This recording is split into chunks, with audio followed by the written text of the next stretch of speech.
Adelante, doctor. Eh, Bienvenidos a todos a este webinar de guías clínicas sobre el manejo de valvulopatía que ha organizado la Sociedad Chilena de Cardiología, el Comité de Educación Continua, del cual formo parte.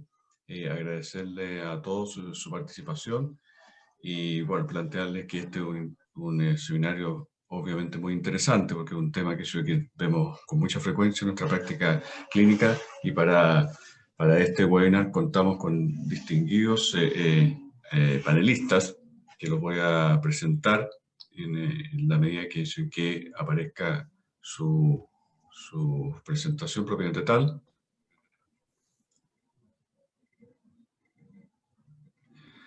Bueno, ahí estaba yo, digamos, como cardiólogo del Hospital San Juan de Dios, ¿verdad? Ya pasé. Está el doctor Gonzalo Torres, que es cardiólogo adulto. Él está a cargo de una unidad de valvulopatía en el Hospital del Salvador de Santiago de Chile. Bueno, él va a ser el que nos va a presentar los mensajes principales de esta guía clínica. Participan como panelistas el doctor Alejandro Martínez, que es cardiólogo intervencional de la Pontificia Universidad Católica de Chile y que es presidente de la Sociedad Sudamericana de Cardiología y que tiene una vasta experiencia cardiológica y como cardiólogo intervencional y que va a ser quien va a coordinar el panel que va a venir con posterioridad a la presentación del doctor Gonzalo Torres. Y tenemos también el agrado de contar con el doctor Enrique Seguiel, que es cirujano cardiovascular. Él se desempeña en el Hospital Clínico Regional Dr. Guillermo Gran Benavente de Concepción, en el sur de Chile. Director también de nuestra Sociedad de Cardiología y Cirugía Cardiovascular. Quiero darles la bienvenida, como lo señalaba, a todos los amigos que concurren de distintos países, tanto de nuestro país, Chile, como de Latinoamérica y de otros países. Bueno, y los invito a participar siempre en nuestras actividades de webinar. Este es el cuarto webinar que estamos haciendo sobre guías clínicas. Bueno, le pido entonces al doctor Gonzalo Torres que puede él iniciar la presentación del tema para después pasar al panel cuando él termine su presentación. Doctor Torres, por favor. Buenas noches, muchas gracias. Un agrado y un honor estar aquí mostrando un poco el trabajo que hacemos en nuestro Hospital Salvador y en el Instituto Nacional del Tórax, que fue todo ese pequeño, gran detalle, trabajo también en el Instituto Nacional del Tórax. Y bueno, vamos a compartir aquí. Y el tema que nos reúne hoy es un tema muy relevante desde el punto de vista de la salud pública y de hecho, a contar de hace unos años ya, las valvulopatías han sido consideradas dentro de las garantías explícitas de salud, lo cual nos abrió un desafío muy grande, el poder dar una atención oportuna y de calidad a este grupo de la población que, como vamos a ver, es un grupo de la población muy relevante.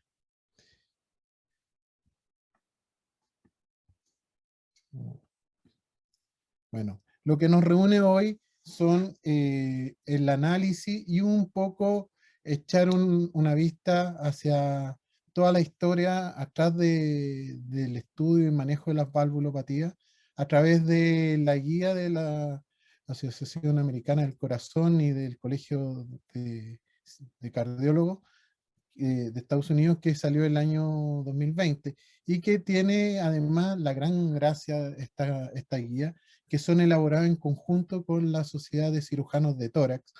Por lo tanto, permite una visión no solamente desde el punto de vista cardiológico, del cardiólogo clínico, del cardiólogo de imágenes, sino también una integración con los cirujanos y también con la cardiología intervencional. Abordar estas guías es absolutamente impracticable en un webinar de 1 hora, así que lo que decidimos de todas maneras fue tomar estos mensajes, que son los 10 mensajes para llevarse a casa, que son los que vienen al inicio de la guía, y tratar de ir desglosando algunas cosas que nos pueden servir para nuestro manejo diario y para optimizar un poco la situación y el flujo de pacientes, ¿ya? Estos mensajes, si bien no son exactamente lo de la guía, yo quise aquí poner las cosas que me parecen más relevantes y algunas pequeñas modificaciones con respecto a las guías anteriores. Hay que tener en cuenta que en valvulopatía, a diferencia de otras patologías, como puede ser la insuficiencia cardíaca, como puede ser las arritmias, especialmente la fibrilación auricular, la posibilidad de hacer estudios randomizados en los cuales tengamos un grupo de control estrecho y de fácil seguimiento es bastante complejo.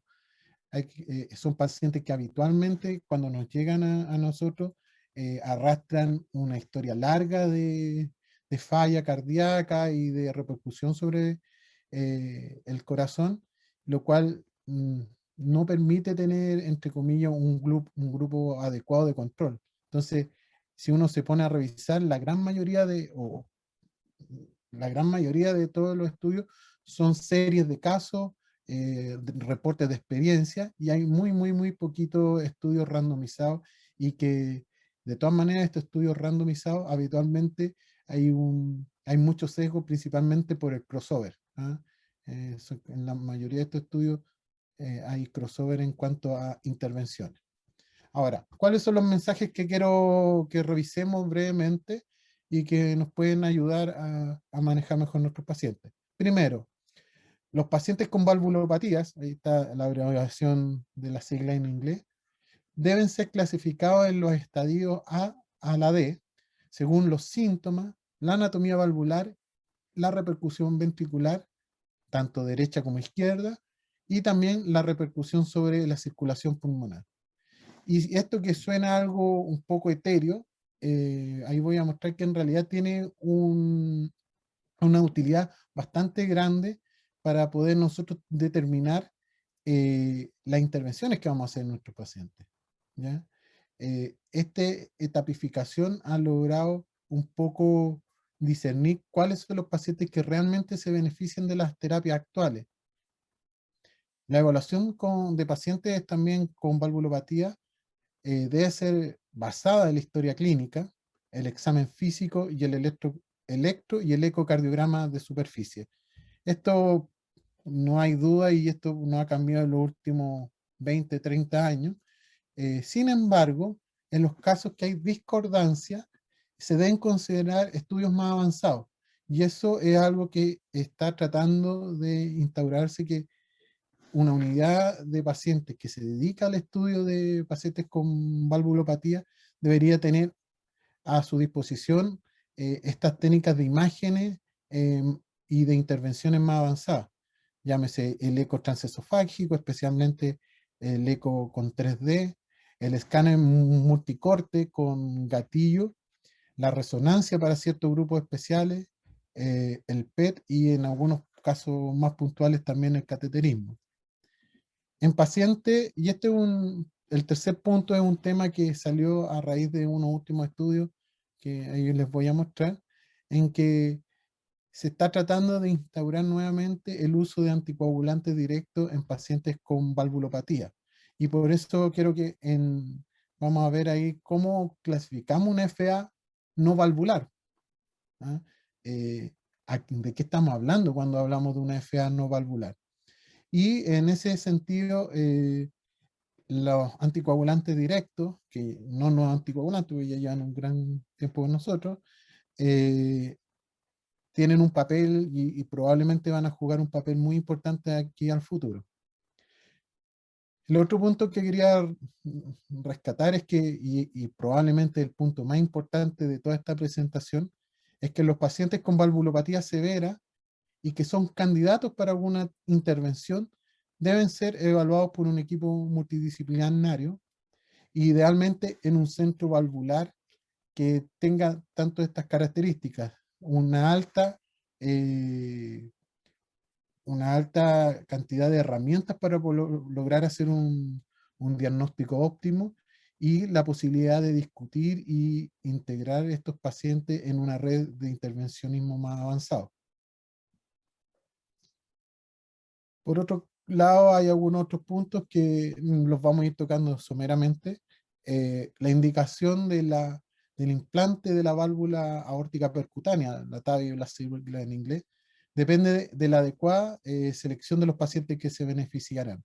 Y ahí vamos a hablar un poquito de qué son estas cosas de los scores de riesgo y cómo lo podemos aplicar en nuestra práctica clínica. Otra cosa que vamos a hablar es sobre, y es algo que da más vuelta esta guía, es sobre la intervención precoz en ciertas valvulopatías, principalmente en la insuficiencia mitral y tricuspidia. Vamos a andar un poquito más en ese tema. La tendencia hoy en día es intervenir más precozmente a los pacientes, básicamente porque el remodelado ventricular en las patologías, sobre todo en la insuficiencia, es muy difícil de revertirlo con terapia médica. Y de hecho, lamentablemente, la terapia médica hoy en día no es una alternativa en ninguna de estas patologías, ¿ya? Solamente es un manejo de los síntomas y probablemente la terapia médica es lo que se ha quedado más al debe en los últimos años. Por último, vamos a hablar que, no lo vamos a tocar en específico, pero que hay alternativas nuevas para algunos pacientes que tienen patología valvular compleja y en los cuales el alto riesgo quirúrgico no es posible hacer una reparación quirúrgica, y en eso tenemos algunos elementos como la reparación borde a borde, ese es el nombre comercial, MitraClip, para ciertos pacientes. Tanto TAVI como MitraClips, lo que más se recalca en la guía es que el éxito depende de la selección de los pacientes. Por un lado, la selección en cuanto a la utilidad del procedimiento y por otro, la selección en cuanto a las características técnicas para hacer ese procedimiento, ¿ya? Y otro punto que no está explícito en los 10 mensajes, y esto lo agregué de cuenta personal, en que en el caso de decidirnos por la vía quirúrgica, eh, sobre todo en la patología mitral, en la insuficiencia mitral, eh, la evidencia actual es que la reparación es la mejor opción, ¿ya? Por muchos motivos, por evitar las patologías asociadas a las prótesis, el riesgo de la anticoagulación, y debería ser nuestro norte, o sea, intentar reparar lo que la mayor parte de pacientes con insuficiencia mitral que cumplan obviamente las características técnicas para poder hacerlo, ¿ya? Y otra cosa que me gustaría ir recalcarle es que también es una alternativa a la válvula aórtica, ¿ya? Eso es muy relevante. Ahora, la etapificación, los estadios, esto ya viene hace varios años usándose no solamente en la patología valvular, esto partió principalmente en el manejo de los pacientes con insuficiencia cardíaca, pero fue ampliado a los pacientes con valvulopatía y nos dividimos en estos tres grupos, ¿ah? Los pacientes que tienen alguna situación de riesgo para desarrollar valvulopatía, a que la proporción de la población es bastante relevante. Solo van a nombrar una, por ejemplo, la valvulopatía aórtica bicúspide. Un paciente que tiene una bicúspide que no tiene ni estenosis y no tiene insuficiencia eh, significativa, quedaría catalogado como estadio A, ¿ya? En el estadio B ya están los pacientes que tienen ya deterioro hemodinámico, o sea que el daño de la válvula afecta la dinámica de los flujos intracardíacos y están clasificados desde leve hasta moderado, ¿ya? Esto siempre y cuando sean asintomáticos. Y luego vienen estos dos grupos muy relevantes. Podríamos hablar muy detalladamente de cada uno de estos dos grupos, eh, pero están los grupos severos, o sea, en que el deterioro de la hemodinamia es severo, y C serían asintomático y D sintomático. Ahora, si nosotros nos ponemos a revisar las guías, hay subclasificaciones, tanto para el C y para el D, dependiendo de qué valvulopatía estamos observando, ¿ya? Por ejemplo, la estenosis aórtica, que es la valvulopatía lejos más relevante en estos momentos, tenemos 3 clasificaciones en estadio D, de 1, que es el paciente con flujo alto, con gradiente alto, el paciente clásico, el de 2, que es el paciente con flujos bajos y fracción de eyección reducida, y el de 3, que es el paciente que tiene flujos bajos pero mantiene una buena función ventricular y que es el llamado paradojal. Ahora, ¿es importante dividirlo en esos grupos? A mi modo de ver, sí. ¿Por qué? Porque las intervenciones y sobre todo las intervenciones percutáneas hoy en día, excluyen a algunos de estos grupos y no tenemos seguridad de que se beneficien de esas intervenciones. Por ejemplo, en el grupo D3, que es el grupo de la estenosis aórtica severa paradojal, no hay mucha claridad que algunas intervenciones como la TAVI sean beneficiosas. En cambio, tenemos seguridad que el beneficio mayor se alcanza en el grupo D1. Ahora, si nosotros nos ponemos a evaluar patología válvula por válvula, nos vamos a llevar el caso de que esto es un síndrome, ¿ya? La enfermedad mitral no es una patología per se, es un síndrome que puede tener múltiples causas y que lamentablemente muchas de ellas conviven en nuestros pacientes, ¿ya? Va a depender de la valvulopatía y va a depender de las características demográficas de nuestro paciente, qué tipo más probable de patología es la que está afectando a la válvula, ¿ya? Hoy en día, y ahí le vamos a mostrar algunas estadísticas, la estenosis aórtica es lejos la valvulopatía más frecuente, ¿ya? La causa más frecuente hoy en día es la degeneración cálcica. Es re importante tener en cuenta esto que se ve en el panel a la mano derecha, es que esto es un estado que va progresando lentamente en el tiempo y que va haciendo cambios que al inicio son imperceptibles, ¿ah? Partimos desde un daño eh, muy sutil de la válvula con engrosamiento, sin ningún deterioro de la función hemodinámica, hasta calcificaciones ya extremas y estenosis severa o crítica. El momento en el cual tenemos que actuar va a depender de cada válvula y de cada paciente. Este es un registro que salió hace muy poquito, un registro grande de Inglaterra, en que muestra lo que yo les contaba, que la valvulopatía más frecuente son casi 4.000 y tantos pacientes que se compararon con población general y se siguieron en el tiempo hasta 10 años. La valvulopatía lejos más frecuente hoy en día es la estenosis aórtica, pero fíjense acá, estos puntitos representan cada una de las valvulopatías y la cantidad de valvulopatía múltiple que existe cada vez va aumentando, ¿ya? La segunda valvulopatía frecuente es la insuficiencia tricuspidia y de ahí le sigue la insuficiencia mitral. Ahora, ¿es relevante esto? Sí. ¿Por qué?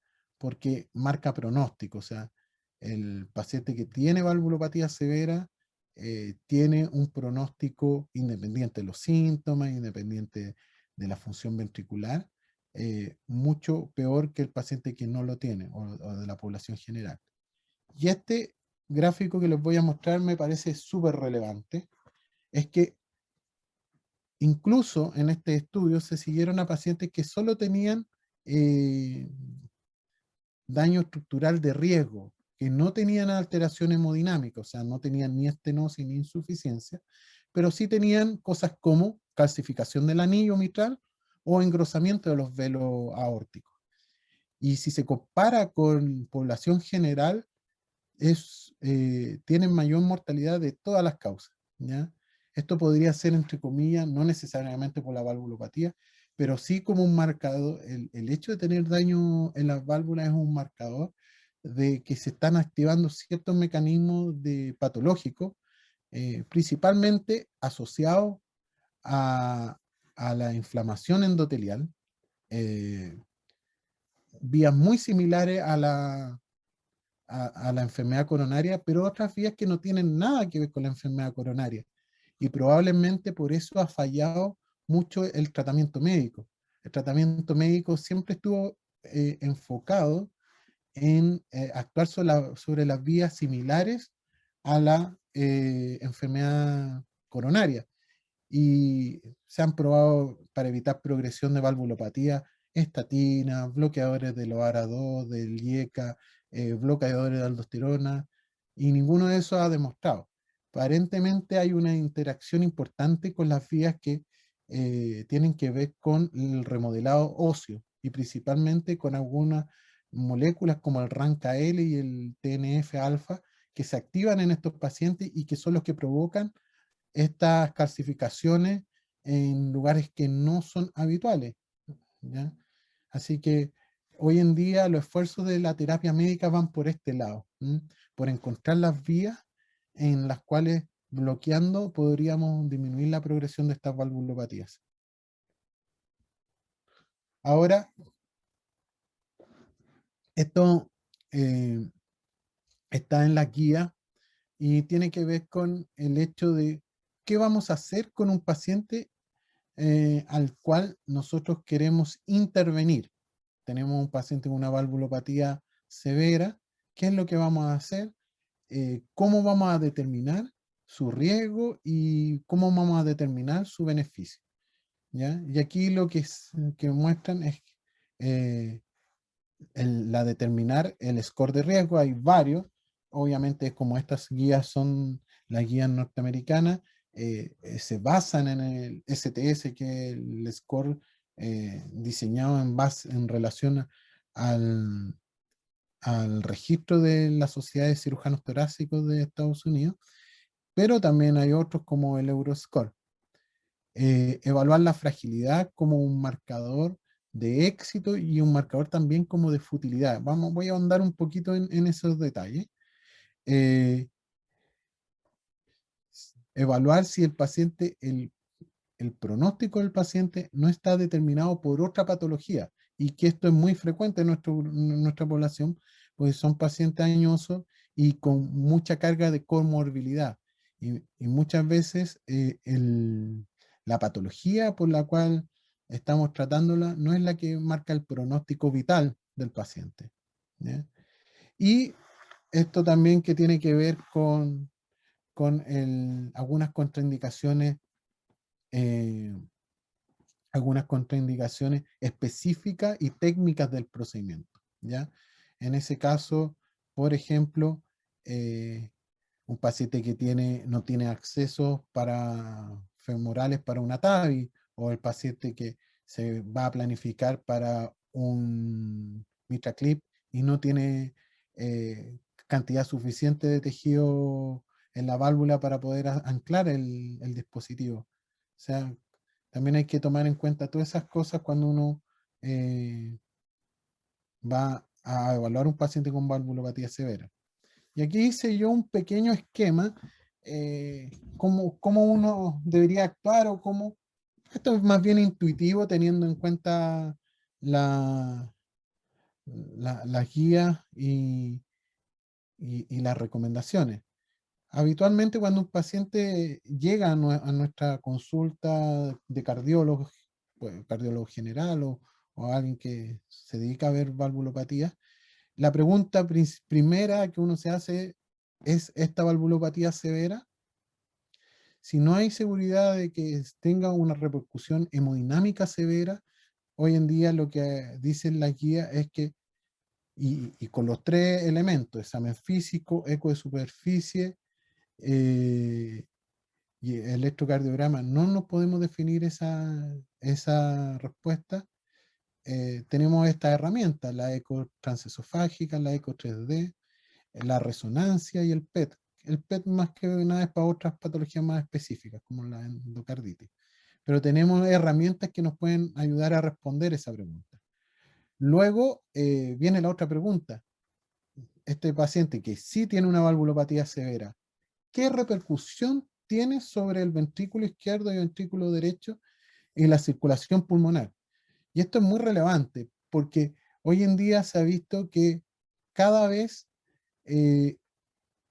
la repercusión sobre el ventrículo izquierdo y el ventrículo derecho en ciertas valvulopatías es más precoz que lo que nosotros imaginamos. Y nuestros marcadores habituales para definir esto, como son la presión de arteria pulmonar, como es la fracción de eyección, son marcadores tardíos. Y puede que estemos llegando tarde a estos pacientes y estemos llegando en un momento en el cual el intervenir esa válvula ya no va a lograr evitar la remodelación. Y ahí vamos a mostrar algunos ejemplos. Una vez que definimos que efectivamente hay alguna repercusión sobre el ventrículo izquierdo o ventrículo derecho, hay que definir si el paciente tiene síntomas o no. Y un punto muy relevante es definir si esos síntomas son atribuibles a la valvulopatía. En nuestro policlínico, ahí vamos a mostrar algunas estadísticas, hay una proporción importante de pacientes con valvulopatías severas en las cuales o son asintomáticos o los síntomas no tienen que ver con la valvulopatía. Y al intervenir en esa situación no hay claridad de que mejore ni el pronóstico de mortalidad o la sobrevida, básicamente, ni tampoco la calidad de vida. Así que esto es muy claro en las guías que los test para evaluar funcionalidad están indicados y lo ideal es que los lugares donde vamos a hacer policlínico de válvula o vamos a evaluar a los pacientes con valvulopatía, tengamos a mano estos elementos. Hacer test de caminata, que nos da mucha información, test de esfuerzo y en casos muy específicos también nosotros contamos a través del Hospital del Tórax posibilidad de hacer test cardiopulmonares en algunos casos específicos. Luego preguntarnos si esta intervención que queremos plantear tiene algún impedimento técnico. Y ahí va a depender mucho de nuestra comunicación y nuestra relación con los cardiólogos intervencionales y con los cardiocirujanos. Algunos de estos ejemplos, por ejemplo, una aorta en porcelana, la cual no nos va a permitir ampliar en una cirugía convencional con SEC, un velo corto que no nos va a permitir hacer un procedimiento borde-borde, una ausencia de accesos femorales que nos va a tener que plantear otro tipo de accesos que sabemos que tienen más riesgo, etc. Y por último, al revés de la guía, yo creo que al último, cuando tenemos todo esto claro, ahí recién evaluar el riesgo y la fragilidad. ¿Por qué? Porque estas dos cosas finalmente nos van a definir si el procedimiento es fútil o el procedimiento es útil. ¿Qué consideraríamos un procedimiento útil? Un procedimiento que nos va a prolongar la sobrevida, va a mejorar la calidad de vida y en un punto muy relevante va a mejorar la funcionalidad del paciente, que yo creo que es lo que apuntamos nosotros. La sobrevida quizá es un outcome o un desenlace que no necesariamente es el más importante en estos pacientes, ¿ya? Estamos hablando de pacientes añosos, en los cuales su sobrevida está limitada por otras cosas, pero sí nos interesa mucho interactuar sobre la calidad de vida y la funcionalidad. Y en ese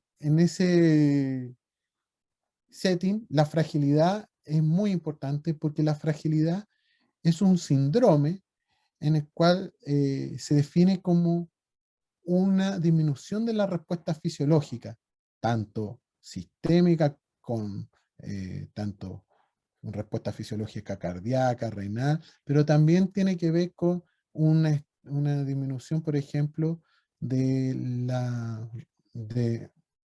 de la reserva funcional, de movilidad. Son pacientes que pueden tener exactamente el mismo score STS, exactamente las mismas características de la válvula, las mismas características clínicas, los mismos síntomas, pero que si lo sometemos a un estrés, la probabilidad de recuperación es mucho menor. Ahora, ¿cómo medimos fragilidad? Hay muchas formas. Y hay una cosa muy importante y relevante en cuanto a la fragilidad, que es intervenible, ¿ya?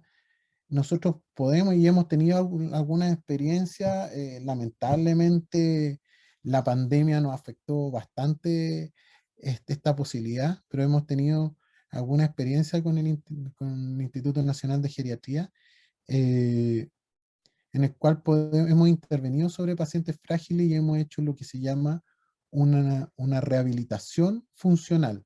Pacientes que, como ahí maestro Tavares, que usted sabe, le llega un pelotazo, probablemente caerá y va a costar mucho pararlo. Eh, Pacientes que pueden ser reversibles en ese sentido, ¿ya? Y lo hemos hecho en algunos de nuestros pacientes, hacer rehabilitación funcional previo a una cirugía, previo a una intervención. Ahora, ¿qué hay con los puntajes de riesgo? Los más usados son el Euroscore y el STS y están basados en registros retrospectivos. Como les decía, hay muy poca evidencia, hay muy poco estudio prospectivo, muy poco estudio randomizado. Tienden a sobreestimar el riesgo y eso es algo bueno para nosotros. Otra cosa importante, que nuestra población es muy añosa y lamentablemente en estos scores está subrepresentada esa población. Otra cosa que es difícil de asegurar es que hay muchas variables dicotómicas. Por ejemplo, la fracción de eyección, más de 50, menos de 50. Basta que uno agregue 2 puntos en el informe y el paciente dejó de ser alto riesgo, y lo cual limita un poco la capacidad de predecir, ¿ya? Y lamentablemente no están validados en nuestra población. Ahora, sin embargo, yo les voy a mostrar algunas estadísticas del policlínico que manejamos. Ahora, esto es una forma rápida de acceder a la fragilidad de nuestro paciente. Tiene que ver, por ejemplo, con la marcha, ¿ya? Esta es una prueba que se hace, cuánto se mueve un paciente en levantarse y caminar y volver a sentarse, eh, en el cual se intervienen varios sistemas. Interviene el sistema cognitivo para entender la indicación, el sistema motor para poder levantarse y tener la fuerza para poder levantarse. El, También interviene el sistema cardiovascular, que tiene que ver con la posibilidad de moverse y llegar sin disnea y hacerlo en un tiempo prudente. Si aquí hay dos pacientes que tienen exactamente el mismo STS, pero tienen diferentes pruebas de movilidad, el riesgo de muerte aumenta más del doble. O sea, es, es una variable que hay que tener en cuenta. La fragilidad es una variable que no nos va a hacer no hacer el procedimiento, pero sí nos va a hacer replantearnos qué tipo de procedimiento y la posibilidad de rehabilitar antes de intervenir. Este es un esquema para explicarles cómo trabajamos nosotros en el Hospital del Salvador, en conjunto con el Hospital del Torres. Este policlínico ya lleva en funcionamiento 6 años, partió a finales del 2015, y es un policlínico en el cual nosotros recibimos pacientes derivados con el diagnóstico de valvulopatía severa, y que hacemos un primer approach con todas estas cosas que yo les decía. eh, Tenemos acá el laboratorio de imágenes, que es prácticamente parte del laboratorio de imágenes. También tiene una intervención bien importante por el hecho de que a través de él podemos determinar efectivamente si un paciente tiene indicación, ahí yo le puse quirúrgica, pero una indicación de intervención o no. Y una vez que nosotros determinamos que tiene una indicación de intervención y no tiene contraindicaciones, creemos que es un procedimiento útil y no fútil, nos contactamos con el equipo de cardiología intervencional que ha aportado con una cantidad importante de nuestros pacientes y el equipo de cardiocirugía del tórax, que también es nuestro gran receptor de pacientes. En los pacientes que tenemos alguna duda, habitualmente los presentamos en las reuniones clínicas. Ahora, lamentablemente esto no funciona exactamente como debería funcionar un heart team, pero sí hay algunos flujos que ayudan a evitar, por un lado, que el paciente que tiene indicación no tenga la oportunidad de hacerlo, y que el paciente que no tiene indicación sobrecargue o que sobrecargue el grupo que realiza las intervenciones. Ahora, esto es una estadística del último periodo que tenemos hasta acá, porque el resto de los exámenes no estaban tabulados. Entre el 2018 y 2021 hemos tenido 1.400 atenciones con un total de 646 pacientes. De estos, 346 son pacientes que están en control y en seguimiento. Eso quiere decir que una proporción importante de pacientes o no eran valvulopatías severas o tenían otra patología que explicaba los síntomas, o hay un porcentaje menor que se ha perdido del seguimiento. Los que realmente tenían una valvulopatía severa y que cumplían todos estos requisitos que yo les dije y que creíamos que son pacientes que realmente se beneficiaban de la intervención, era un 17%. O sea, de nuestro policlínico se han intervenido 112 pacientes en estos 3 años. ¿Cuál es la patología más relevante? Lejos, igual que todas las series, la estenosis aórtica, seguida de la insuficiencia mitral. Y una proporción bien importante de insuficiencia aórtica que no se ha visto en otras series. La insuficiencia tricuspidia aislada, ahí tenemos un par de pacientes en realidad, ¿ya? Y la mayoría, es difícil la insuficiencia tricuspidia, y podríamos discutir más cuando pasemos a la discusión. La edad promedio de nuestro grupo, esto solamente los pacientes intervenidos, 64 años, con una predominancia muy llamativa de mujeres, que no se ve en los otros grupos. En cuanto a los pacientes solo con estenosis aórtica, que era la mitad de los pacientes intervenidos, la etiología bicúspide era un 40%. Eso es relevante porque, como les voy a mostrar, hay algunos estudios de intervención precoz en valvulopatía aórtica en los cuales la proporción de pacientes con bicúspide es mayor. En nuestro grupo sigue la patología esclerocálcica, es lejos la más importante. En cuanto a la mortalidad al 30 días del grupo con intervención, afortunadamente ha sido bien poca, son solamente 3 pacientes que representan el 2.7% de mortalidad a los 30 días, y que está por debajo del STS preoperatorio. A todos nuestros pacientes les estimamos el STS previo a la cirugía. Si bien no está validado en nuestra población, nos da cierta idea de su riesgo antes de intervenirlo. Y afortunadamente estamos por debajo. Y se condice un poco con lo que decíamos en delante, que estos scores afortunadamente tienden a sobreestimar el riesgo. Ahora, y esto es un punto súper relevante, usar todas las herramientas que tengamos de imágenes y clínicas cuando la patología valvular no nos dé un convencimiento de que es severa, ¿ya? Y esto, un panel de expertos que vuelve a decir eso, o sea, cuando no tenemos seguridad con el examen físico y con la ecotrans torácica, pasar a técnicas como la ecotransesofágica, la resonancia.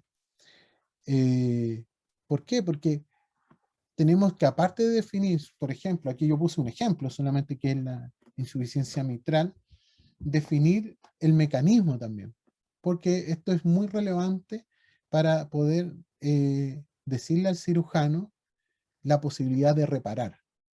Los pacientes con insuficiencia mitral primaria, estamos hablando, de insuficiencia mitral funcional o secundaria, otra historia muy larga que podríamos dedicar un webinar especial a eso. Tiene otro approach de abordaje, pero en la insuficiencia mitral primaria es muy importante definir el mecanismo y si es reparable o no. Por lo tanto, la clasificación de Carpentier sigue aún vigente. Aquí yo voy a mostrar alguna imagen. Estos son pacientes nuestros de nuestro laboratorio, que aquí muestra un paciente que tenía una insuficiencia mitral de muy difícil determinación a través del transtorácico, y de la clínica tampoco era muy clara. Y aquí vemos un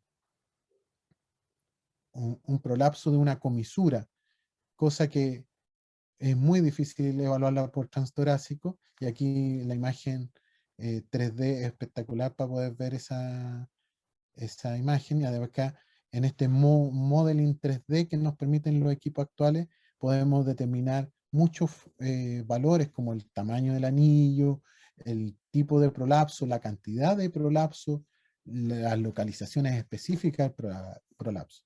En este caso, este paciente no fue sometido a una reparación porque fue una comisural. Finalmente se puso una prótesis, cosa que ya sabíamos de entrada gracias a la imagen. Por ejemplo, esta imagen que está a la izquierda de usted, también es un paciente nuestro con insuficiencia mitral severa, por transtorácico, casi imposible determinar la etiología. Y ahí ven una linda válvula que parece una tricúspide, pero no, eso no es una válvula tricúspide, es una válvula mitral que tiene un clef, una hendidura profunda que llega hasta el borde del anillo, y que es la que genera la insuficiencia mitral severa. Por lo tanto, ante la duda, el transesofágico es vital. En general, en nuestro policlínico, la gran mayoría de las insuficiencias mitrales, yo diría casi todas, le hacemos eco transesofágico. Este es un paciente ya una patología mucho más específica, el paciente está a la derecha, que tiene esas llamitas que se ven por alrededor de una prótesis, que son LIC. Este paciente era un paciente de riesgo prohibitivo por sus patologías de base y con insuficiencia bastante severa, y el equipo de cardiología intervencional del instituto logró disminuir de forma considerable esta insuficiencia a través del cierre percutáneo con Amplaxer. Entonces, estas cosas son muy difíciles de determinarlas a través de una eco tradicional, transtorácica. En los casos de duda de severidad y de la etiología, por ejemplo, una estenosis aórtica, nos puede ayudar para hacer una planimetría específica en el lugar que nosotros sabemos dónde está la apertura mínima, como en este caso, y también nos puede ayudar a determinar los dispositivos en el caso de una intervención, aunque en el instituto el protocolo para poder determinar el tamaño de las TAVI es el escáner catillado. Pero sí, en los casos de duda de la seguridad de la estenosis aórtica, nos ayuda mucho una ecografía multiplanar en 3D. Cosas así por transtorácica difíciles de ver. Un paciente parece un trébol, este es un paciente nuestro, una válvula con 4 velos, cuatricúspides. ¿Ya? Ahora, pasando a otro tema, tendría muchas más imágenes, pero para compartir imágenes escáner también que nos han ayudado a determinar algunos pacientes, sobre todo en patología protésica valvular, con pacientes con trombosis, y en algunos pacientes muy específicos la resonancia nos ha ayudado también a determinar la severidad de la insuficiencia mitral, que es el setting que tiene la resonancia. Ahora, pasando a este otro punto que hablan, un grupo importante de nuestros pacientes está en fibrilación auricular. En nuestra serie es aproximadamente el 35%, ¿ya? Eh, y estos pacientes son catalogados inmediatamente como una FA valvular y se sacan de todo eh, el, y salen de toda la evidencia para el manejo de la fibrilación auricular. Sin embargo, cuando uno revisa los trials, sobre todo aquellos que usan eh, los no anticoagulantes o los anticoagulantes directos, eh, vemos que a lo que se referían y los pacientes que no se incluían eran solo estos dos últimos grupos. Los pacientes con FA, con estenosis mitral u otra patología reumática, y los pacientes con prótesis mecánicas. Los pacientes con otro tipo de valvulopatías, aórticas, mitrales, pero no reumáticas, sí fueron incluidos en los trial pivotes del uso del no anticoagulante. Y como vemos en este estudio multicéntrico que analiza estos anticoagulantes pivotes, o sea, estos pivotes, en los pacientes que tenían algún tipo de patología valvular, que no fuera ninguna de estas dos que yo les mencioné, sí se benefician del uso de los no anticoagulantes, tanto como los pacientes que no tienen enfermedad de las válvulas. Y también son bastante seguros en este grupo de pacientes. A pesar de que los pacientes que tenían valvulopatía, en los 4 estudios pivotales, los CHA2-VAS eran mayores a los pacientes que no tenían enfermedad valvular. Ahora, como dice acá, evitemos este uso ambiguo de la FA no valvular, y de hecho la guía nueva de FA la terminan desplazando este término, ¿no? Y lo dividen básicamente en estos 3 grupos, ¿no? Ahora, esto con respecto al estudio River que salió justo el año pasado, un poco antes de la publicación de las nuevas guías, en el cual se usó Rivaroxaban versus warfarina en pacientes con prótesis en posición mitral.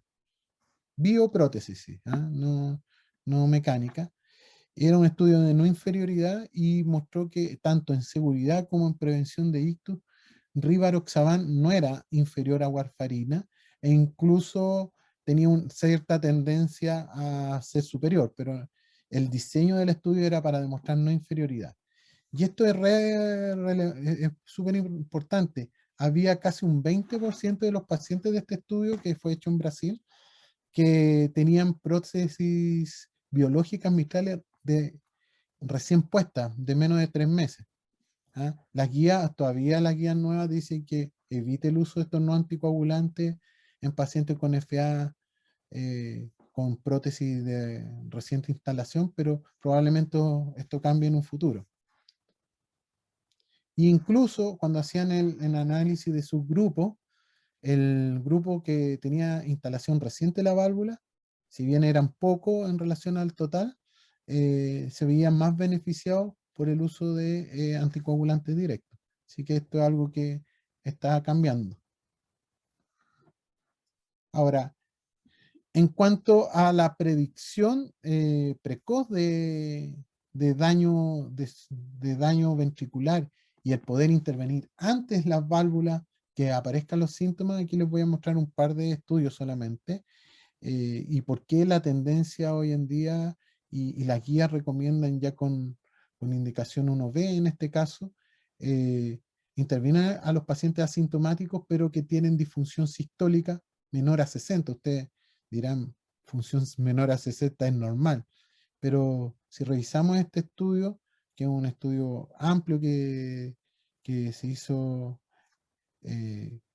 veían que los pacientes que tenían insuficiencia mitral primaria, o sea, la válvula estaba enferma, y eran sometidos a intervención, si tenían una fracción de eyección sobre 64 y un diámetro de fin de sístole menor a 37, tenían muy poca probabilidad de hacer una disfunción en el postoperatorio.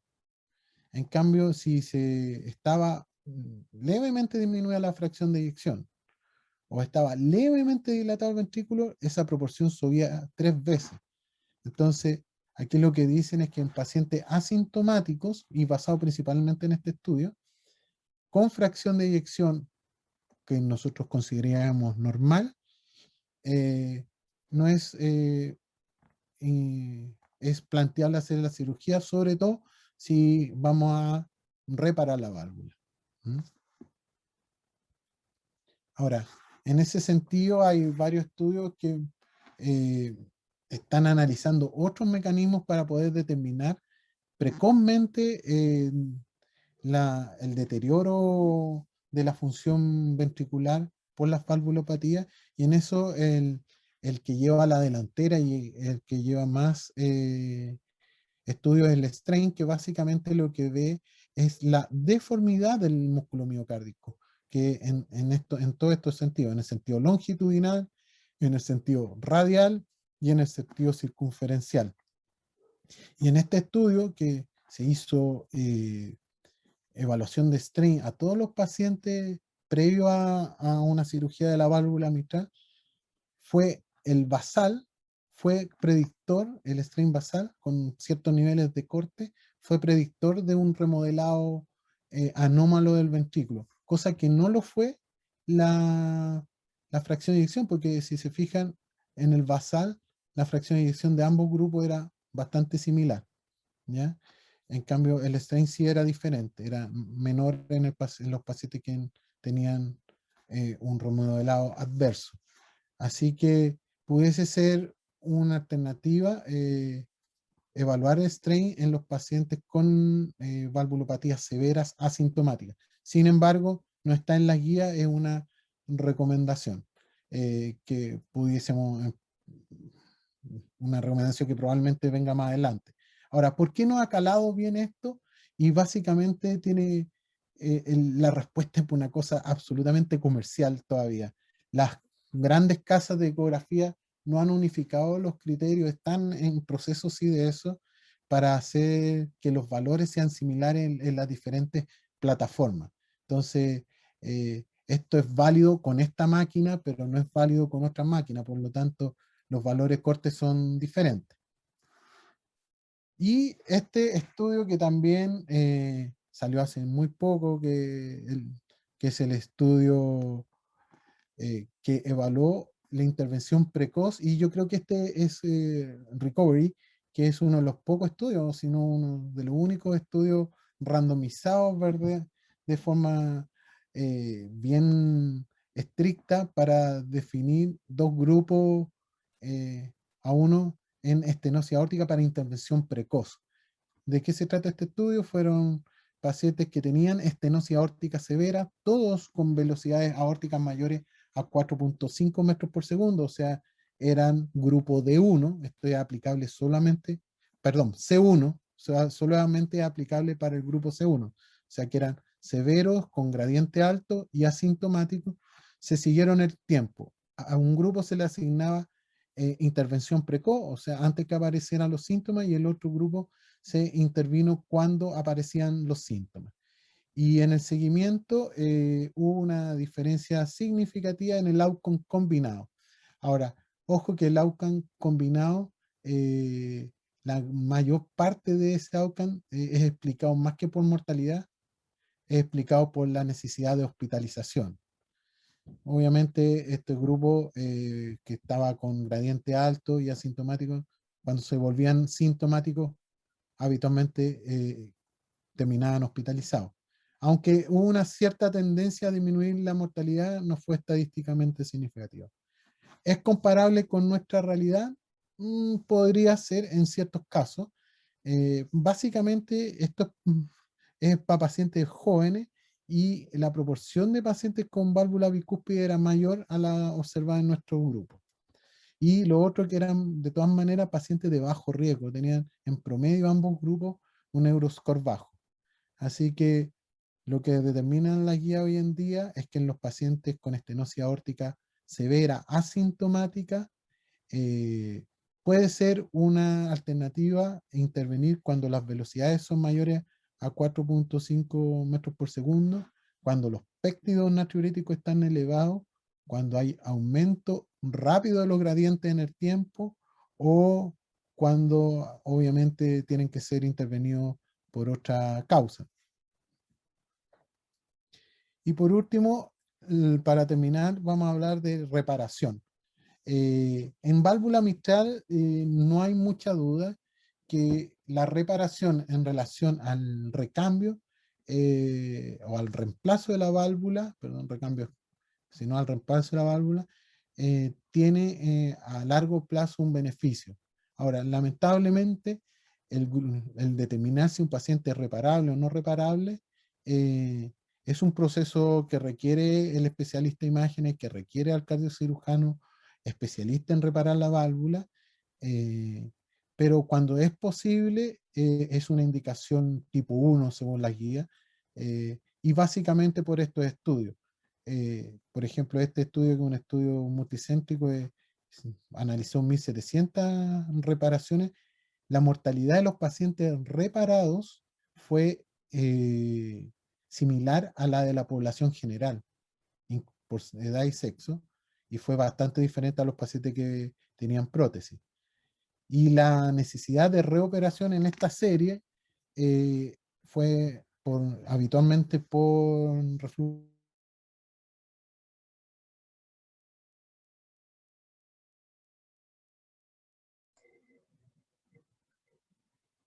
Se interrumpió la conexión con el doctor Torres. Esperemos un rato si se retoma la presentación del doctor Torres, y si no, pasamos al panel.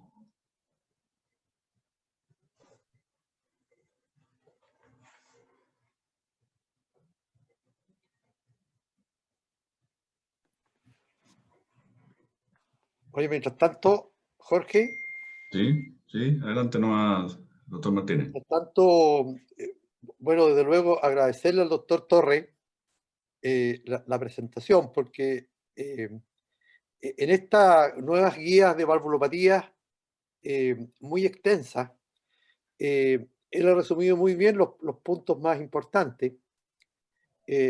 Probablemente uno de ellos muy importante es la necesidad, digamos, de estos pacientes de discutirlos interactuando los distintos profesionales. Pero lo otro que plantea claramente cómo ha evolucionado desde la cardiología que muchos de nosotros aprendimos, cómo ha evolucionado la comprensión de la enfermedad valvular en los distintos tipos, pero además cómo ha evolucionado el tratamiento. Tanto el tratamiento quirúrgico como el tratamiento percutáneo, tanto así que, y él lo estaba mostrando ahora, cómo se está avanzando en hacer intervenciones más precoces que lo que hacíamos normalmente, porque no solamente son buenas para los pacientes en la intervención precoz, sino que además son intervenciones seguras, de mucho menos riesgo, y son intervenciones durables en el tiempo. Yo en ese sentido, Gonzalo está conectándose, parece. Parece que sí. Está silenciado, Jorge. Sí, ok. Sigamos con el comentario tuyo porque está el doctor Seguiel acá y la conversación cardiólogo, cardiocirujano es muy relevante en este tema, así que Oye, dale con esos puntos. antes que se desconecte el doctor Seguel, porque no, yo quiero ahondar en los avances de los tratamientos a la valvulopatía, y en ese sentido, tal vez Enrique nos debiera comentar un poco cuáles son los avances más importantes quirúrgicos en el tratamiento. Desde luego tenemos avances que tú nos vas probablemente a mencionar mejor que yo en la calidad de las prótesis, pero otros avances que nos quisieras comentar. Bueno, muchas gracias, Alejandro. Muchas gracias a todos los que se unieron a este webinar. Muy interesante, y muchas gracias a Gonzalo por el resumen que hizo de estas extensas guías que todavía tendremos tiempo para revisar con más calma. Efectivamente, al igual que tú, me ha tocado vivir un poco la evolución epidemiológica y de los tratamientos de las valvulopatías. Nuestro país pasó de tener un predominio de enfermedad valvular reumática el siglo pasado a un perfil epidemiológico en que hoy día se va acercando a los países desarrollados con una mayor cantidad de enfermedad degenerativa. Y por lo mismo, pasamos de cambiar las válvulas por prótesis mecánicas, que es lo que hacíamos el siglo pasado, a las prótesis biológicas que aparecieron más recientemente y a nuevas técnicas. Probablemente lo que ha tenido un mayor impacto ha sido la aplicación de las técnicas de reparación valvular y preservación de las válvulas. Y esto tiene gran mérito los que estudiaron esto, ya mencionaron al doctor Carpentier en Francia respecto a la válvula mitral, que fue capaz de estandarizar el análisis de la válvula y posteriormente estandarizar las técnicas de reparación. Y eso es lo que hizo que distintos cirujanos en el resto del mundo pudiéramos hacer reparaciones mitrales. La técnica se volvió reproducible, los resultados inmediatos han sido muy buenos y tal como mostró Gonzalo, los resultados en el largo plazo han sido muy buenos en términos de durabilidad y sobrevida de los pacientes. Así que probablemente uno de los primeros avances ha sido la masificación de las técnicas de reparación valvular. Tal como tú mencionas, hay nuevas prótesis. Hoy día, al igual que se han desarrollado las prótesis percutáneas, han ido apareciendo prótesis valvulares biológicas que ya no necesitan suturas. Esto permite que las cirugías sean mucho más cortas y estas prótesis sin suturas entonces se pueden colocar además por accesos mínimos. Y ahí aprovecho a mencionar un tercer avance en el cual la cirugía está evolucionando y es a tratar de evitar la gran estenotomía que hacíamos clásicamente y poder hacer los reemplazos valvulares por cirugías mínimamente invasivas. Voy a dejar esas tres cosas ahí para dar tiempo a que podamos conversar más cosas y responder las preguntas de la gente que nos acompaña. Ahora, te pregunto porque está incluido en las preguntas del público, siguiendo con Enrique, es cierto, han progresado, ¿no es cierto?, la calidad de las prótesis, han progresado la calidad de las prótesis biológicas, pero también necesitamos las prótesis mecánicas. ¿Cuándo tú consideras que es recomendable decidir mejor por prótesis mecánicas y no por prótesis biológicas? Mira, la verdad es que hoy día la tendencia, no solo nuestra, sino que también en el resto del mundo, es a poner cada vez menos prótesis mecánicas. Y esto se debe a que cuando uno pone en la balanza el riesgo-beneficio de una prótesis mecánica versus una prótesis biológica, el gran riesgo de la prótesis biológica está en su durabilidad y en la necesidad de una reintervención. Y la gente joven prefiere hoy ponerse prótesis biológicas asumiendo el riesgo de una reintervención para evitar tener que tomar anticoagulantes orales. Y eso les permite hacer su vida, hacer deportes, trabajar, etc. Y piensan que en el futuro una reintervención va a tener un bajo riesgo o eventualmente el desarrollo de técnicas percutáneas como el valve-in-valve van a permitir solucionar el problema de la degeneración valvular sin tener que reoperarse. Hoy día reservamos las prótesis mecánicas básicamente a los pacientes que tienen enfermedad mitral reumática, que además están en fibrilación auricular y que van a permanecer en tratamiento anticoagulante independiente de la prótesis que les pongamos, especialmente cuando son menores de 70 años. Pensamos en prótesis biológicas mitrales sobre los 70 años, no antes que eso. Y en aórtico lo discutimos con cada paciente y hay pacientes que efectivamente dicen, mire, sabe que yo prefiero anticoagularme que tener que reoperarme, y esos pacientes eligen prótesis mecánica, pero son cada vez menos. Ahora, ¿tú te refieres a jóvenes así como el doctor Caravantes o yo, o te refieres a jóvenes menores de 50? La verdad es que el implante de prótesis biológicas aórticas ha ido bajando y hay varios estudios que muestran que el beneficio de usar prótesis biológicas, la edad de corte está por ahí por los 55, 57 años, pero hay gente de 50 y de 40 que igual se pone prótesis biológicas. Lo que pasa es que, tú lo sabes mejor que yo, los pacientes muy jóvenes tienen una más rápida degeneración de las prótesis biológicas que las personas de mayor edad. De tal manera que no sé hasta dónde está el límite, ¿no? Yo tampoco. La verdad es que, y en eso tanto las guías europeas como las americanas recomiendan que la decisión final le corresponde a un paciente bien informado. Y ahí como médicos tenemos que entregarles la información y los elementos para que ellos decidan. Evidentemente, poner una prótesis biológica en la juventud significa un riesgo de reintervención bastante precoz. Ya no hablamos de los 12, 15 años que debe durar la prótesis, sino que hay gente que se va a reoperar dentro de los próximos 8 o 10 años probablemente. Pero es su derecho. Ahora está bien, pensando en eso, la verdad que tanto los muy jóvenes como no tanto, como el doctor Caravante, piensan que una prótesis biológica, aunque falle en el tiempo, se podría tratar eventualmente con un procedimiento percutáneo de valve-in-valve, sobre todo donde hay más experiencia en posición aórtica. Y de hecho, uno de nuestros asistentes nos está preguntando ¿qué paciente, y no sé, Gonzalo, a lo mejor nos puedes contar la experiencia que tienen ustedes en el hospital? ¿Cómo seleccionan a los pacientes con degeneración de prótesis biológica para procedimientos de valve-in-valve? Bueno, la selección tiene que ver más que nada con el riesgo quirúrgico y con, en nuestro medio, desde el punto de vista para planificar la intervención, los pacientes habitualmente se le hace un escáner gatillado para ver ciertas características de la válvula, descartar de cierta forma la posibilidad de que sea una trombosis de la válvula. Por ahí le iba a mostrar algunos pacientes que hemos tenido que finalmente se han tratado con anticoagulación y finalmente no se ha tenido que reintervenir. Y nos hemos dado cuenta que, y de hecho algunos estudios de seguimiento de pacientes con TAVI, que es básicamente una prótesis biológica, la proporción de pacientes que hacen trombosis es mucho mayor de la que teníamos, que sabíamos antes, ¿ya?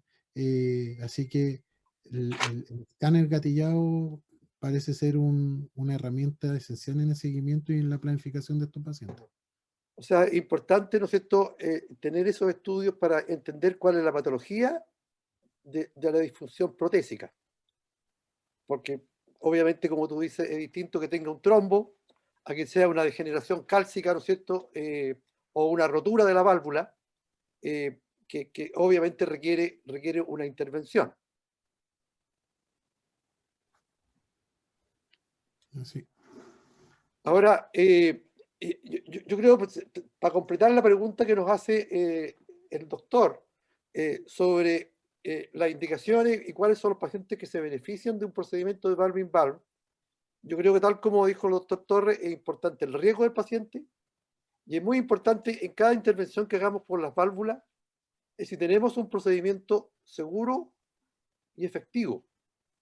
Hay pacientes, por ejemplo, que tienen una prótesis en posición aórtica muy pequeña, porque el cirujano en su momento, ¿no es cierto?, 10 años atrás, puso una prótesis muy pequeña, tan pequeña que ya desde el comienzo esta prótesis tenía gradiente, tenía un gradiente mayor de 20 desde el principio. Si nosotros consideramos que vamos a poner una prótesis por dentro, obviamente uno de nuestros problemas es el gradiente que podemos tener después de este procedimiento, porque el cirujano saca la prótesis antigua y pone una nueva de mejor calidad, pero el hemodinamista o el interventor, ¿no es cierto?, que ponga la valve-in-valve, solamente tiene la posibilidad de poner una prótesis por dentro de la otra.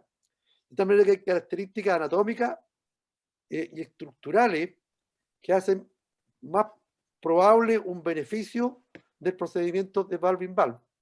Yo diría que uno de ellos es el tamaño de la prótesis, otro de ellos es el riesgo de obstrucción coronaria. El riesgo de obstrucción coronaria con el procedimiento de valve-in-valve aórtico es mayor que el procedimiento de TAVI nativo, pero eso depende también de las características anatómicas, del tipo de válvula, del tamaño de la raíz de la aorta y de los senos de Valsalva.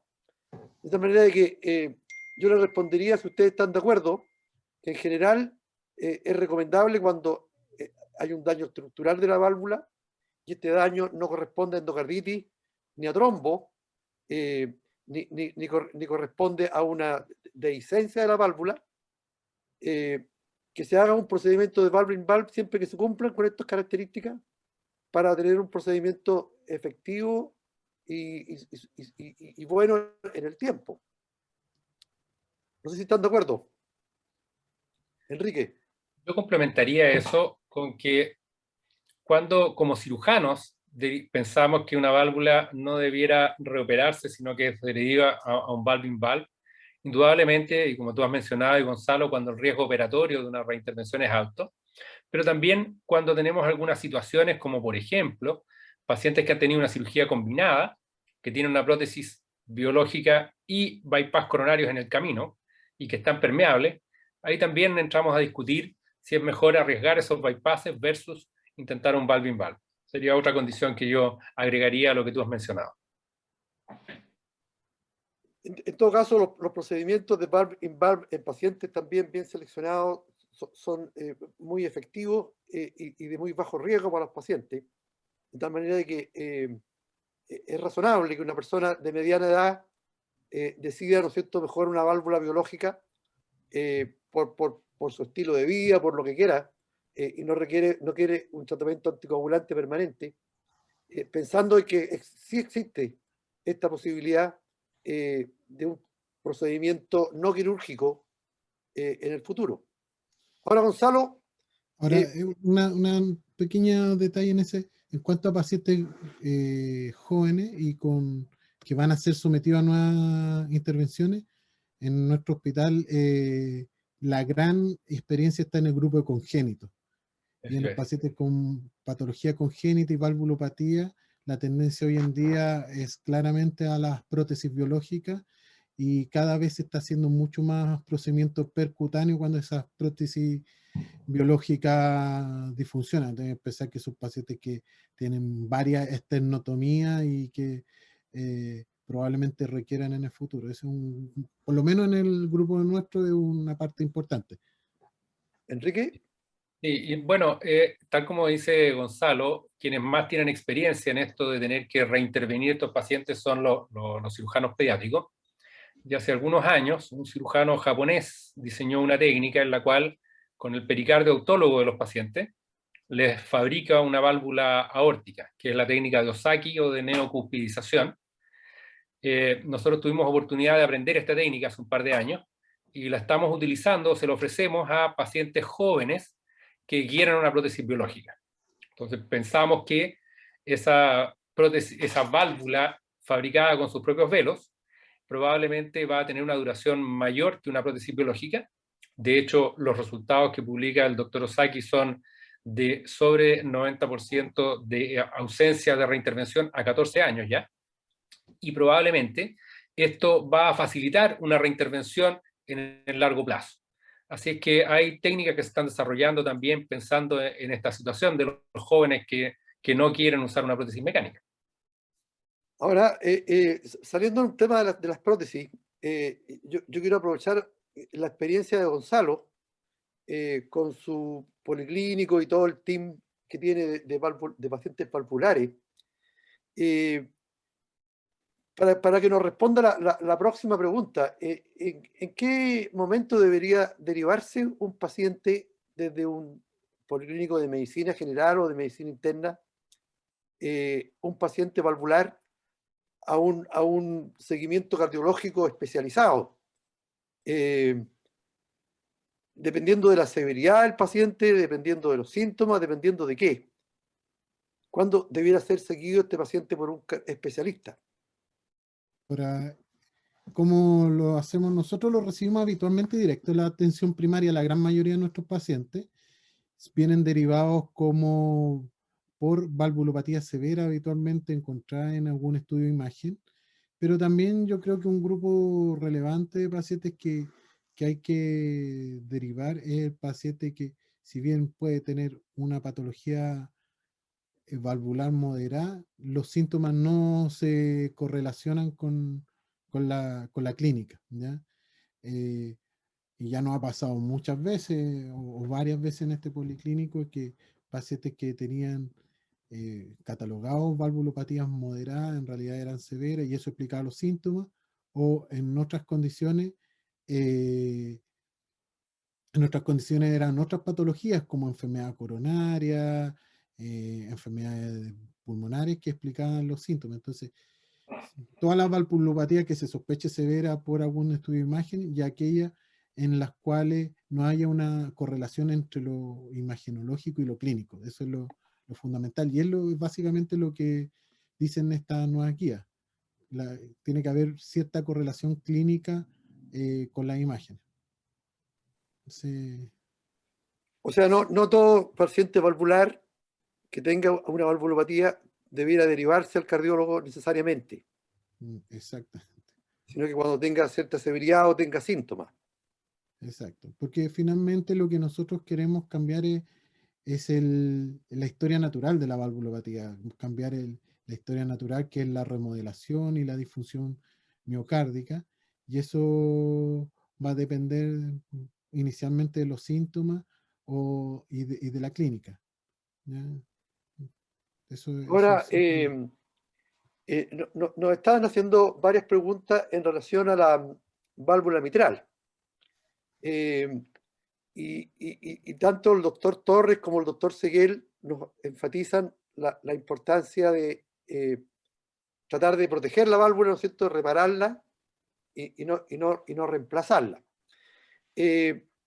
Pero ¿cuán seguro es esa aproximación? O sea, ¿cuán seguro podemos decir que esta válvula la podemos reparar y no salga después con que el cirujano en el pabellón tuvo que cambiarla? Bueno, eso va a depender de varios factores. En primer lugar, de la sospecha de la etiología de la válvula. Indudablemente, las válvulas degenerativas son las que se pueden reparar, a pesar de que han habido experiencias en intentar reparar válvulas reumáticas, los resultados a largo plazo no han sido buenos, así que hoy día existe un consenso de que las válvulas reumáticas van a reemplazo. Dentro de las válvulas degenerativas, especialmente aquellas que tienen prolapsos del velo posterior, del segmento medio del velo posterior, que llamamos P2, esas son las válvulas cuya reparación es la más sencilla y más reproducible. Por lo tanto, cuando ecocardiográficamente ese es el mecanismo, uno puede decir con bastante certeza que la válvula va a poder ser reparada. Cuando prolapsos del velo anterior o prolapsos comisurales, como se me mostró en una imagen hace un momento, esas reparaciones son un poco más complejas y van a requerir de que el cirujano que las va a hacer tenga experiencia en distintas técnicas para poder intentarlo. Y a pesar de eso, su durabilidad es un poco menor que la reportada para los prolapsos de velo posterior. Las técnicas de ecocardiografía actuales, el transesofágico y especialmente el 3D, permiten evaluar bastante bien la válvula y uno en general entra a pabellón sabiendo cuál es la técnica de reparación que va a utilizar. Y las recomendaciones para estos pacientes es que cuando la predicción de reparación está sobre el 90%, uno debería intentar repararla. Bueno, aquí vienen algunas preguntas sobre insuficiencia mitral y mal ventrículo. O sea, disfunción ventricular e insuficiencia mitral secundaria. La verdad de las cosas es que cuando hay una disfunción ventricular severa e insuficiencia mitral secundaria, yo no sé si Enrique está de acuerdo conmigo, pero no han habido demostraciones claras que con la cirugía mejore el pronóstico de estos pacientes. ¿O no? Intuitivamente, uno siente que los pacientes que tienen insuficiencia mitral secundaria debieran beneficiarse de reducir esa insuficiencia, porque el volumen regurgitante que va y vuelve de la aurícula al ventrículo indudablemente lo afecta, y si uno lograra reducir eso, bajaría la presión pulmonar y todo. Sin embargo, tal como tú mencionas, no hay estudios que hayan demostrado esto, a pesar de que hay reportes de series de pacientes en los cuales hay cirujanos que lo han intentado, pero esto no ha sido reproducido en todas partes. Y hoy día la recomendación para el tratamiento de la insuficiencia mitral cuando es secundaria es intervenirla en los casos en que es secundaria, por ejemplo, a patología isquémica, en que uno va a ir a revascularizar el corazón y ahí hace una intervención sobre la mitral, o a veces cuando es secundaria a una miocardiopatía dilatada, por ejemplo, una insuficiencia aórtica, en la cual no corrige la valvulopatía aórtica y va a la mitral.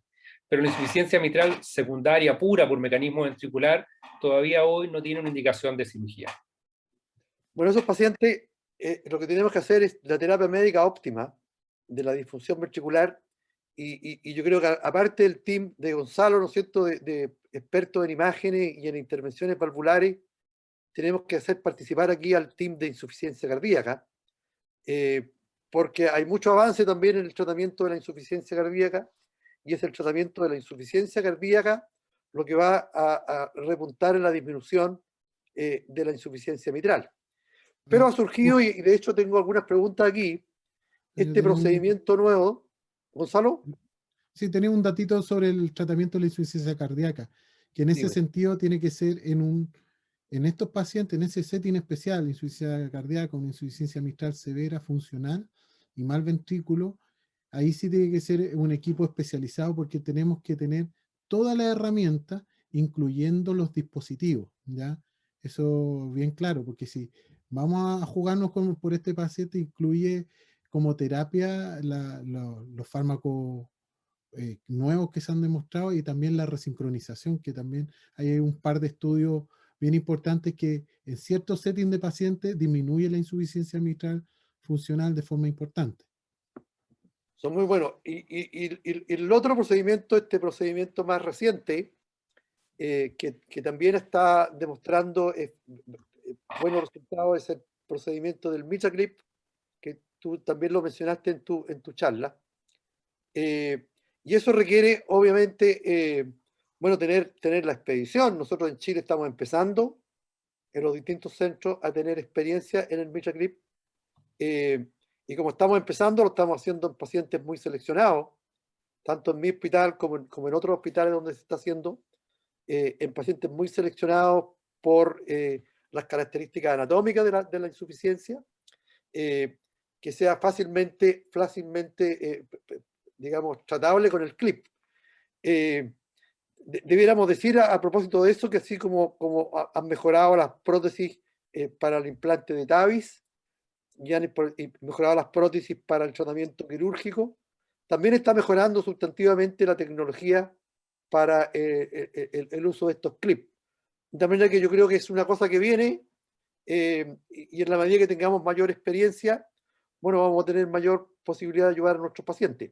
Pero obviamente eso se ha demostrado en pacientes que tienen insuficiencia mitral secundaria, pero insuficiencia mitral muy severa desde el punto de vista de su magnitud, y por otro lado un daño ventricular no tan acentuado.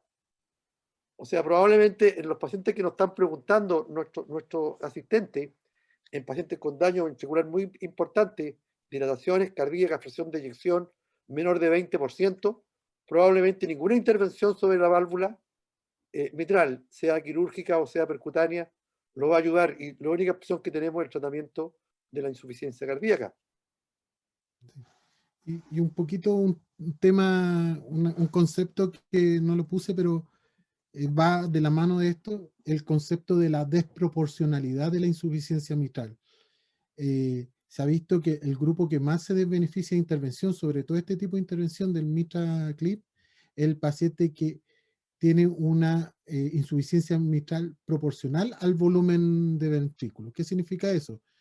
Que si bien tiene una insuficiencia mitral importante, la relación con el volumen ventricular no es tan grande.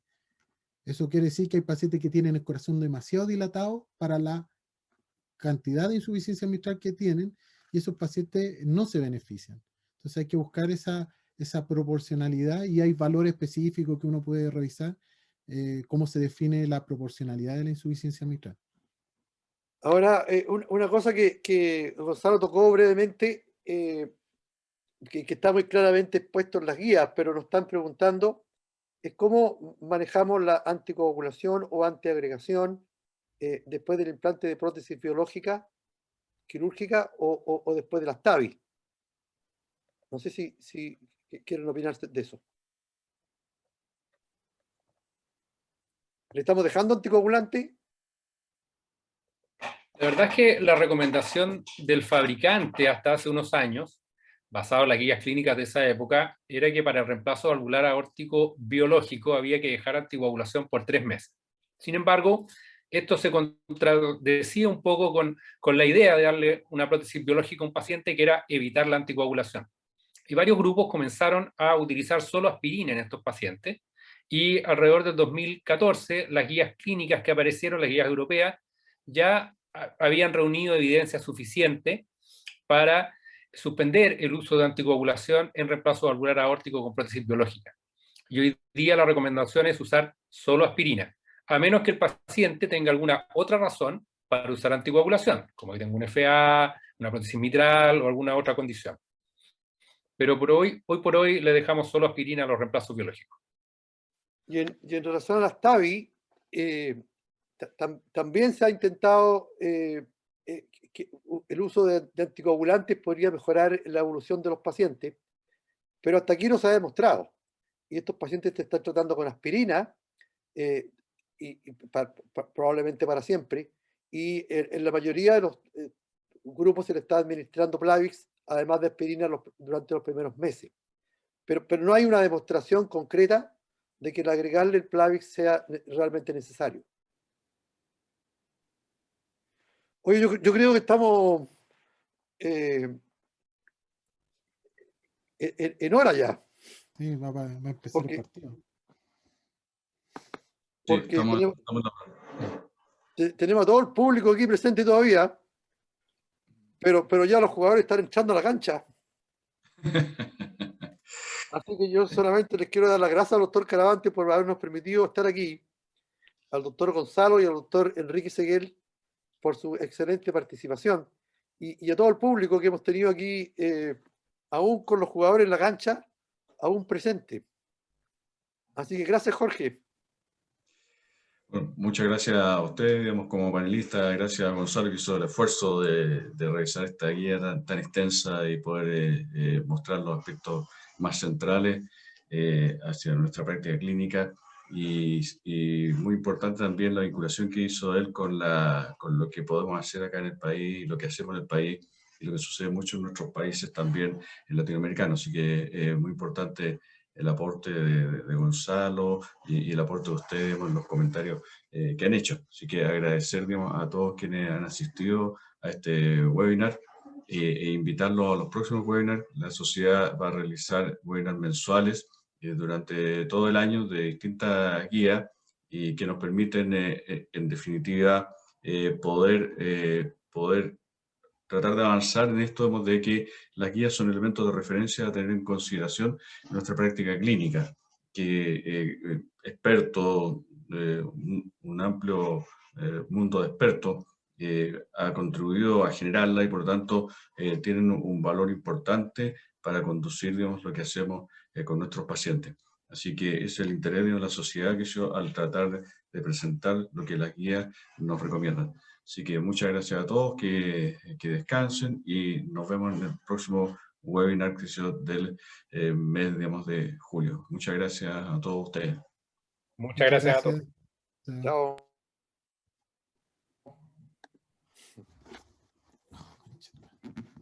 Chao.